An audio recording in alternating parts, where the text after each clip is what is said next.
Welcome back friends, ये है हमारा video number 5 chapter 14 communication technology के ऊपर।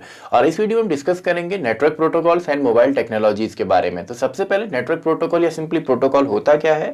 देखिए, प्रोटोकॉल आपका सिंपली सेट ऑफ रूल्स हैं, यानी कि कुछ रूल्स हैं जो हमको मदद करते हैं कम्युनिकेट करने में आपका किसी नेटवर्क के अंदर। तो एक नेटवर्क के अंदर दो सिस्टम्स या दो नोड्स आपस में किस तरीके से कम्युनिकेट करेंगी, किस तरीके से डेटा आपका ट्रेवल होगा, ये सिंपली इनके लिए कुछ रूल्स होते हैं। उन्हीं रूल्स को हम सिंपली क्या बोल देते हैं, प्रोटोकॉल। तो सिंपली इसकी डेफिनेशन अगर देखें तो protocol is a set of rules that governs the communication between computers on a network, यानी कि दो कंप्यूटर या दो कंप्यूटिंग डिवाइसेस आपस में किस तरीके से कम्युनिकेट करेंगी, या सिंपली उनके बीच में डेटा किस तरीके से ट्रैवल होगा, इसके लिए जो रूल्स आपके यूज होंगे उन्हीं को हम प्रोटोकॉल्स कहते हैं। जिसमें सबसे पहले हमारा आ जाता है HTTP, यानी कि हाइपर टेक्स्ट ट्रांसफर प्रोटोकॉल। अब देखिए नाम में यहाँ पे इसकी जो फुल फॉर्म है इसी में पूरी की पूरी डेफिनेशन है, यानी कि हाइपर टेक्स्ट को जो ट्रांसफर करने में मदद करे। हाइपर टेक्स्ट कहने का मतलब क्या है, फॉर एग्जांपल जैसे आप इंटरनेट यूज करते हैं, आप किसी वेबसाइट में आप जैसे ही जाते हैं, किसी वेबसाइट में अगर आप विजिट करते हैं तो सिंपली आपने देखा होगा वेबसाइट के एड्रेस के आगे सिंपली HTTP या HTTPS वहां पे लिखा होता है।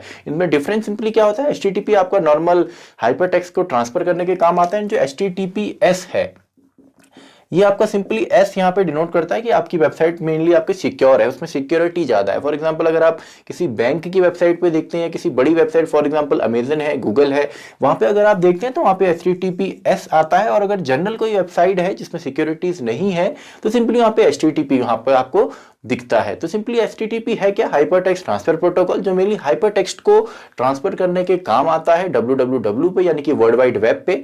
और सिंपली आपका जो डेटा है वो किस तरीके से वेब सर्वर से आपका आएगा, किस तरीके से आपका डिस्प्ले होगा, ये सब चीज आपका कौन डिसाइड करता है, HTTP डिसाइड करता है। तो डेफिनेशन इसकी अगर देखें, HTTP is the set of rules for transferring hyper text. Hyper text कुछ भी आपका हो सकता है, ग्राफिक्स यानी कि इमेजेस वगैरह उसमें हो सकती हैं, audios, videos on world wide web. HTTP defines how messages are formatted and transmitted and what action web servers and browsers should take in response to various command। यानी कि HTTP सिंपली आपका एक command देता है, हम एक request करते हैं अपने वेब सर्वर से कि हमको जो जिस पेज के लिए, जिस वेबसाइट के लिए हम रिक्वेस्ट कर रहे हैं उसको किस तरीके से वहां से लेके आए, और हमारे जो सिंपली जो स्क्रीन है वेब ब्राउजर की उसमें किस तरीके से उसको फॉर्मेट करके किस तरीके से शो करेगा। तो सिंपली किसका काम है, ये आपका HTTP का काम है, हाइपर टेक्स्ट ट्रांसफर प्रोटोकॉल का काम है। देन आपका आ जाता है फाइल ट्रांसफर प्रोटोकॉल, यानी कि FTP। अब देखिए FTP मेनली आपका फाइल्स के ट्रांसफर में मदद करता है, जो आपकी हैवी फाइल्स है। फॉर एग्जांपल अगर आप कोई वेबसाइट क्रिएट करते हैं तो वेबसाइट आपके सिस्टम पे तो रहेगी नहीं, उसको आपने अपलोड करना पड़ेगा, एक 24/7 जो सर्वर चलता है वहां पे आपने अपलोड करना है। तो अपलोडिंग डाउनलोडिंग का जो हैवी फाइल्स मेनली है, उनकी अपलोडिंग डाउनलोडिंग के लिए जो आप यहाँ पे प्रोटोकॉल यूज होते हैं वो कौन से हैं, वो आपके फाइल ट्रांसफर प्रोटोकॉल है, यानी कि FTP है। तो FTP is a protocol for the exchange of files across internet. FTP is a means of transferring a file from one computer to another. FTP is used for uploading a web page to a web server. Client uses FTP for uploading। जब अगर आप कोई website create करते हैं, आपके system पे आपने create करी, अब अगर आपने उसको अपलोड करना है किसी सर्वर पे, तो वहां पे आप सिंपली कौन सा प्रोटोकॉल यूज करेंगे, FTP आप यूज करेंगे। या अगर आप कोई हैवी फाइल डाउनलोड करते हैं, फॉर एग्जांपल अगर आप कोई इंटायर मूवी आप डाउनलोड कर रहे हैं, कोई हैवी वीडियो आप डाउनलोड कर रहे हैं, तो वहां पे आपने काफी बार देखा होगा FTP वहां पे लिखा हुआ आता है HTTP के बदले। तो FTP simple file transfer protocol. Then हमारा जाता है TCP/IP। अब ये दोनों आपका सेट हैं, इनमें हमेशा आपने कॉम्बिनेशन में देखा होगा। फुल फॉर्म है transmission control protocol and internet protocol. दोनों का मेनली काम क्या है, कम्युनिकेशन को और अच्छा बनाना, या सिंपली कहें कम्युनिकेट करने में जो मदद करता है। एग्जाम्पल के तौर पर आपका जितना भी डेटा आता है वो आता है इंटरनेट से पैकेट्स के फॉर्म में। तो पैकेट्स आपके सही तरीके से डेस्टिनेशन पे पहुंचे, इसका ख्याल कौन रखता है, TCP एंड IP। एग्जाम्पल के तौर पर मान लीजिए ये आपकी इमेज अगर इंटरनेट पे है, अगर आप इसको डाउनलोड करते हैं तो सिंपली वहां पे ये इमेज आपकी एज इट इज नहीं आती है। आपका सर्वर पे TCP सिंपली क्या करेगा, इस इमेज को अलग अलग स्मॉल पैकेट्स में डिवाइड करता है। तो इसका काम क्या है, एक डेटा को छोटे छोटे पैकेट्स में डिवाइड करना है। IP सिंपली हर एक पैकेट में डेस्टिनेशन जिस सिस्टम पे इसको भेजना है उसका IP एड्रेस हर एक पैकेट में असाइन करता है। तो सिंपली ये असाइन होने के बाद जब नेटवर्क के थ्रू आपके सिस्टम पे आएगा तो TCP इसको दोबारा रीअसेंबल करके जो उसका ओरिजिनल फॉर्म था डेटा का, जो सर्वर पे था, उसी फॉर्मेट में आपके ब्राउजर पे लेके आता है। तो TCP टीसीपी आईपी सिंपली आपका कम्युनिकेशन में मदद करता है। तो it is a communication protocol of the internet. TCP splits the data into several smaller packets and IP uses numerical IP address या internet protocol address for moving data from source to destination computer. किस form में करता है वो हमने अभी देखा। Then आपका जाता है रिमोट लॉगिन। अब देखिए यहाँ पे जितना भी ये आपका प्रोटोकॉल्स है इनके बारे में मेनली इस तरीके से क्वेश्चन आते हैं, जैसे फॉर एग्जांपल आपका रिमोट लॉगिन के लिए कौन सा प्रोटोकॉल यूज होता है, या सिंपली आपका यहाँ पे एचटीटीपी का फुल फॉर्म क्या है। और फुल फॉर्म्स में तो काफी क्या आता है, जैसे एक एसएमटीपी भी, इसका भी फुल फॉर्म काफी पूछा जाता है, सिंपल मेल ट्रांसफर प्रोटोकॉल। तो ये सिंपली क्या है, आपका मेलिंग के लिए जो आपका यूजफुल होता है वो आपका प्रोटोकॉल है। सिंपली अगर आप मैसेजिंग कर रहे हैं, मेलिंग अगर आपने करनी है, तो उसके लिए जो रूल्स एंड रेगुलेशन है वो कौन डिसाइड करता है, वो आपका SMTP simple mail transfer protocol decide करता है। तो नेक्स्ट है आपका रिमोट लॉगिन यानी कि टेलनेट। अब देखिए टेलनेट या रिमोट लॉगिन सिंपली क्या है, जब आप किसी दूसरी जियोग्राफिकल लोकेशन पे, अगर आपका एक ही नेटवर्क पे कोई दूसरा सिस्टम है जो आप अभी आपके सामने नहीं है, कहीं दूसरी जगह पे, लेकिन नेटवर्क से जुड़ा हुआ है, तो आप सिंपली क्या कर सकते हैं, अपने सिस्टम से उस सिस्टम पे आप सिंपली एक्सेस कर सकते हैं प्रोटोकॉल की मदद से, जिसका नाम है टेलनेट। तो ये रिमोट लॉगिन में सिंपली काम आता है, यानी कि हम रिमोटली लॉगिन कर रहे हैं किसी दूसरे सिस्टम पे। इसकी डेफिनेशन देख लेते हैं। Telnet is used for remote login. Telnet is a protocol used for creating a connection with a remote computer, यानी कि जो किसी दूसरी जगह पे रखा हुआ है। Once our Telnet client establishes a connection to the remote host, Telnet client becomes a virtual terminal, allows us to communicate with the remote host from our computer। यानी कि जो आपका किसी दूसरी लोकेशन पे है, जो आपका क्लाइंट है, एक बार अगर जो आपका टेलनेट है वो कनेक्शन उसके साथ कनेक्ट कर देता है, तो सिंपली यहीं से अब बैठे बैठे हम उसको कंट्रोल कर सकते हैं। हो सकता है आपका यूजर नेम आईटी के थ्रू हम उसमें लॉगिन करें, लेकिन सिंपल टेलनेट की मदद से हम रिमोटली किसी दूसरे सिस्टम को एक्सेस कर लेते हैं। देन लास्ट आपका ट्रिपल पी यानी कि पॉइंट टू पॉइंट प्रोटोकॉल। अब जो पॉइंट टू पॉइंट प्रोटोकॉल है ये सिंपली आपका डायल अप कनेक्शन को या डायल अप लाइंस को सिंपली आपका इंटरनेट से कनेक्ट करने की मदद करता है। डायल अप लाइन सिंपली क्या होती है, जो टेलीफोन्स में यूज होती है, आपको पता होगा। पहले क्या होता था, जैसे अगर आपको इंटरनेट कनेक्शन भी लगाना है, जैसे आप नंबर डायल करते थे टेलीफोन से, आपने नंबर प्रेस किया तो सिंपली आपका जो उसका होस्ट है सिंपली उसके पास मैसेज जाएगा और सिंपली आप एक कनेक्शन बनने के बाद आप सिंपली बात करेंगे। तो डायल अप कनेक्शन में भी आपको एक नंबर वहां से मिलता है, कूपन वहां पे मिलता है, जिसमें कि एक नंबर होगा। आप अपने जो आपका सर्विस प्रोवाइडर है, जो आईएसपी है, इंटरनेट सर्विस प्रोवाइडर्स जो है, वो आपको नंबर्स प्रोवाइड कराएंगे, जिसको डायल करके देन जब आपका कनेक्शन बनेगा तब आपका डेटा ट्रांसफर शुरू होता है। तो ये डायल अप लाइंस को इंटरनेट से कनेक्ट करने के में आपकी मदद करता है point two point protocol. Simply आपने ड्राइवर्स वहां पे इंस्टॉल करने होते हैं। इसकी डेफिनेशन देखते हैं। ट्रिपल पी या point to point protocol is used to connect telephone dial up lines to internet. The communication takes place through a high speed modem के थ्रू इसमें आपका कनेक्शन बनता है।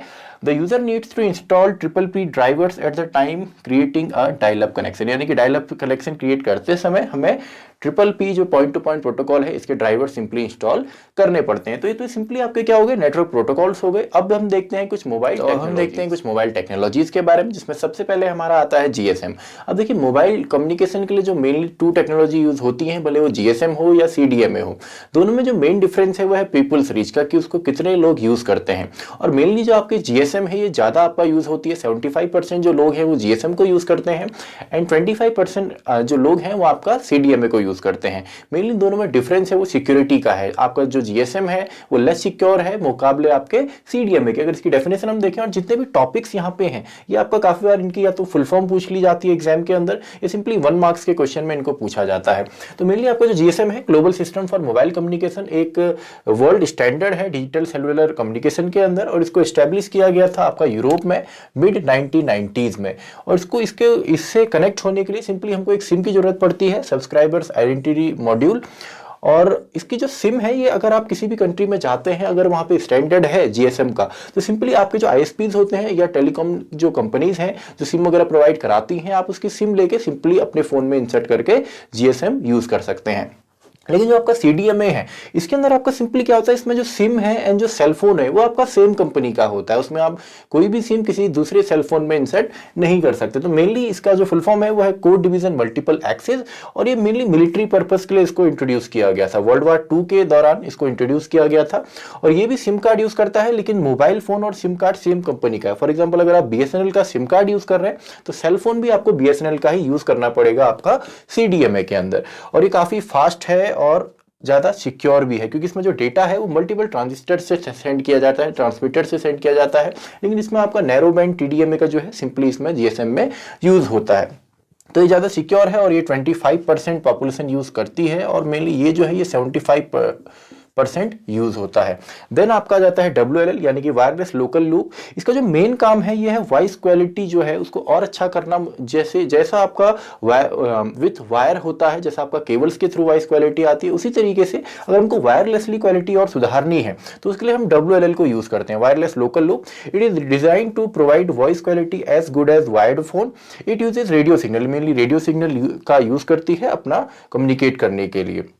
It use the radio signal as a substitute for other connecting media. कोई दूसरी connecting media है, आप wire के थ्रू अगर आप कनेक्ट हो रहे हैं तो उसकी जगह हम सिंपली रेडियो सिग्नल का यहाँ पे यूज करते हैं। नेक्स्ट है आपका GPRS। अब GPRS सिंपली आपने सुना भी होगा, GPRS सेटिंग्स जो होती हैं, इंटरनेट अगर हमने यूज करना है तो उसके लिए हम GPRS यूज करते हैं, जनरल पैकेट रेडियो सर्विस। ये मेनली आपका 2G एंड 3G टेक्नोलॉजी के अंदर ये मेनली यूज होता है और ये रेडियो सिग्नल यूज करता है आपके जो डेटा पैकेट्स हैं, डेटा पैकेट्स में जो हमारा डेटा ट्रेवल होता है, डेटा जो हम ट्रांसफर करते हैं इंटरनेट के अंदर, वो आपका छोटे छोटे पैकेट्स के फॉर्म में होता है और वो आपका GPRS की मदद से हम सिंपली करते हैं। It is a technology for radio transmission of small packets of data between mobile devices and internet. It is used in 2G and 3G communication system. 2G और 3G में मेनली ये use होता है। Next आपके आते हैं wireless या mobile communication technology, जिसमें सबसे पहले आपका आ जाता है 1G, यानी कि इसका फुल फॉर्म 1G 2G जितने भी यहाँ पे G हैं ये क्या है, आपके जनरेशन हैं, first generation, second, third and fourth. तो मेनली जो फर्स्ट जनरेशन है ये वायरलेस, जो पहला वायरलेस जनरेशन आपका है वो आपका 1G है। It is the first generation of wireless telephone technology. It was introduced in 1980s में ये इंट्रोड्यूस हुआ था। अब इसमें जो डिफरेंस है वो मेनली आपका यहाँ पे फीचर्स का है। जैसे आपका 1G के अंदर it had only voice facility available, इसमें केवल आपका वॉइस फैसिलिटी, यानी कि हम केवल कॉलिंग इसमें करते थे और ये सिंपली आपका रेडियो सिग्नल यूज करता है ट्रांसमिशन के लिए, आपका वॉइस ट्रांसमिशन के लिए सिंपली रेडियो वेव्स इसमें यूज होती हैं। देन आपका सेकंड जनरेशन यानी कि 2G। अब देखिए 2G जो है ये इसका सक्सेसर है 1G का और सेकंड जनरेशन है वायरलेस टेलीफोन टेक्नोलॉजी का और ये फिनलैंड में लॉन्च हुआ था 1991 के अंदर। और सिंपली इसमें क्या है, आपका 1G में जो आपका वॉइस जो फैसिलिटी थी उसी के साथ इसमें सिंपली आपका जो है डेटा सर्विस जो कि आपका इंटरनेट है एंड सिंपली टेक्स्ट मैसेजिंग जो आपका मैसेजिंग सर्विस है, दोनों ही आपका सिंपल इसमें आ गए थे, इसमें एड अप हो गए थे 1G के बाद। देन आपका थर्ड जनरेशन, इसको ट्राई बैंड 3G भी कहते हैं, ट्राई बैंड भी इसको बोला जाता है। इसके अंदर सेम है, आपका जो मैसेजिंग सर्विस है वो भी थी, वॉइस था वो भी था। मेनली आपका क्या हुआ, जो इंटरनेट की स्पीड है, जो डेटा ट्रांसफर रेट है वो काफी इंक्रीज हुआ। इसमें सिंपली आपका 200 kbps की मिनिमम स्पीड इसके अंदर आती है जो आपका 3G है और आपका जो ऑनलाइन वीडियो कॉल्स हैं, मोबाइल टीवी है, ये सब भी आपका 3G के साथ स्टार्ट हो गए थे। उसके बाद जो 4G है, 4G आपका मेनली पैकेट स्विचिंग को यूज करता है, डेटा पैकेट्स जो आपके होते हैं उसको मेनली यूज करता है और इसमें सारे के सारे फीचर हैं 1G 2G 3G सबके इसमें के अंदर फीचर है और स्पीड काफी अच्छी है इंटरनेट की। तो इसमें बाकी सब तो सेम रहा, केवल इंटरनेट स्पीड आपकी चेंज हुई है और इसमें ऑलमोस्ट आपका 10 टाइम्स, देखिए जितनी भी जनरेशन है उसके अंदर 10 टाइम्स आपका इंक्रीज होता है इंटरनेट की स्पीड में। बाकी इसमें सारे के सारे इसमें जो फीचर हैं, वीडियो कॉल जो है, आपका ऑनलाइन टेलीविजन है, वो सबके सब इसमें फीचर्स आपके एडअप होते हैं। इसके बाद आपका 5G भी आ रहा है, उसमें भी सेम आपकी जो इंटरनेट की स्पीड है वो आपका 4G से 10 टाइम्स और बेटर वहां पे होती है। तो ये हमारा था कुछ मोबाइल वायरलेस टेक्नोलॉजीज हमने यहाँ पे देखी। ये था हमारा वीडियो नंबर 5। मैं मिलता हूं आपसे अगली वीडियो में, वीडियो नंबर 6।